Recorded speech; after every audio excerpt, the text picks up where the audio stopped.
Garuda Express, an international courier service. వేదాలు మంత్రాలు పురాణాలకు మన భారతదేశం పుట్టిల్లు. కొన్ని వేల సంవత్సరాల కిందట దేవతలు నడిచిన ఈ భూమిపై వన్యప్రాణులు కూడా గౌరవాన్ని అందుకున్నాయట. ఇలాంటి వాటిలో ప్రత్యేకమైన జంతువు గోవు. ఆవు నుంచి వచ్చే పాలు, పెరుగు, వెన్న, పేడ, ఈ మూత్రాలను పంచగవ్యాలు, పంచామృతాలుగా పేర్కొంటారు. గోమూత్రం మానవ శరీరంలో వ్యాధులకు దారితీసే మలినాల్ని నిర్మూలిస్తుంది.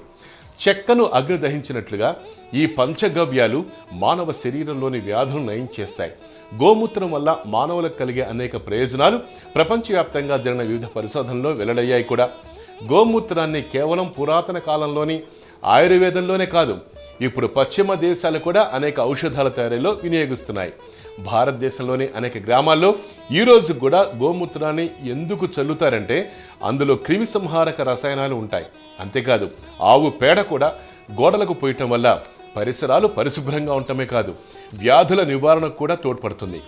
చేదుగా వెచ్చగా ఉండే గోమూత్రం వల్ల ఉదర సంబంధ సమస్యలన్నీ సమసిపోతాయి. ఇది వాత పిత్తాల్ని సమతుల్యం చేస్తుంది. ఇందులో potassium, calcium, chloride, urea, ammonium, sulphur, uric acid, phosphate, manganese, carbolic acid, calcium వంటి మూలకాలే కాదు, విటమిన్ ఏ, బి, డి, ఈ కూడా ఉన్నట్లు ఆధునిక పరిశోధనలో గుర్తించారు. కేవలం గ్యాస్ట్రిక్ ఎసిడిటీ సమస్యలనే కాదు, చర్మ వ్యాధుల్ని కూడా గోమూత్రం దూరం చేస్తుంది. క్యాన్సర్, హిస్టీరియా, క్షయ లాంటి భయంకర వ్యాధుల్ని కూడా గోమూత్రం నయం చేస్తుందని, ఆ లక్షణాలు గోమూత్రంలో ఉన్నాయని ఇటీవల అధ్యయనంలో వెల్లడైంది. తీవ్రమైన వ్యాధుల నుంచి రక్షించే గుణం గోమూత్రంలో ఉంది. ఆక్సీకరణం వల్ల శరీర కణాల్లోని దెబ్బతిన్న డిఎన్ఏను రక్షిస్తుంది గోమూత్రం. నరాల బలహీనతలను కూడా దూరం చేస్తుందట. అధిక రక్తపోటును కూడా నియంత్రించి గుండె పనితీరు మెరుగుపడేలా చేసే గుణం గోమూత్రానికి ఉంది.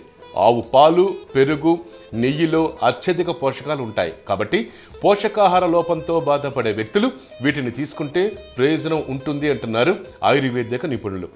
నెయ్యి వల్ల శారీరక, మానసిక సామర్థ్యం కూడా వృద్ధి చెందుతుందట. సో గోమూత్రం తప్పకుండా వాడాలని, ఇప్పుడున్నటువంటి మానసిక ఒత్తిడి ప్రపంచంలో తప్పకుండా గోమూత్రాన్ని తీసుకోవాలని వైద్యులు అంటున్నారు.